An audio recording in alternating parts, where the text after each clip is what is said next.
Cancer అంటువ్యాధా doctor గారు?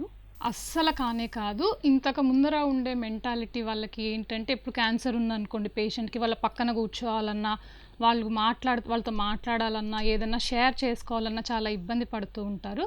కానీ అసలు కానే కాదు. ఈ క్యాన్సర్ అనేది అంటువ్యాధి కానే కాదు. వాళ్ళతో షేక్ హ్యాండ్ ఇవ్వడం కానీ, వాళ్ళతో మాట్లాడడం వల్ల కానీ, లేదా వాళ్ళతో ఈ ఫుడ్ కానీ ఇట్లాంటివి షేర్ చేసుకున్న దాని వల్ల క్యాన్సర్ అస్సలు ఒకరి నుంచి ఒకరికి స్ప్రెడ్డే అవ్వదు. ఇందాక నేను చెప్పినట్టు క్యాన్సర్ అనేది జీన్స్‌కి సంబంధించిన డిసీజ్. సో, అది ఈ బయట ఈ వాతావరణం ఒకే వాతావరణంలో ఉండడం వల్ల కానీ అట్లాంటి వాటి వల్ల రాదు. డెఫినిట్‌గా ఒకటి ఏంటంటే ఆర్గాన్ ట్రాన్స్‌ప్లాంట్ అంటాము. అంటే ఈ అవయవ మార్పిడి అంటాం. అట్లాంటి కండిషన్స్‌లో వచ్చే ఛాన్స్ ఉంది. అది కూడా ఎప్పుడు అంటే ఎవరైతే డోనార్ అంటే ఎవరైతే మనకి ఆర్గాన్ ఇస్తున్నారో ఆ పేషెంట్‌లో క్యాన్సర్ ఉన్నా, లేదా ఆల్రెడీ క్యాన్సర్ వచ్చున్నా, లేదా ఎక్కువ అంటే అతనికి వచ్చే ఛాన్సెస్ ఎక్కువున్నా అట్లాంటప్పుడు మాత్రమే తీసుకునే వాళ్ళకి అంటే అవయవాలు తీసుకునే వాళ్ళకి వచ్చే ఛాన్స్ ఉంది.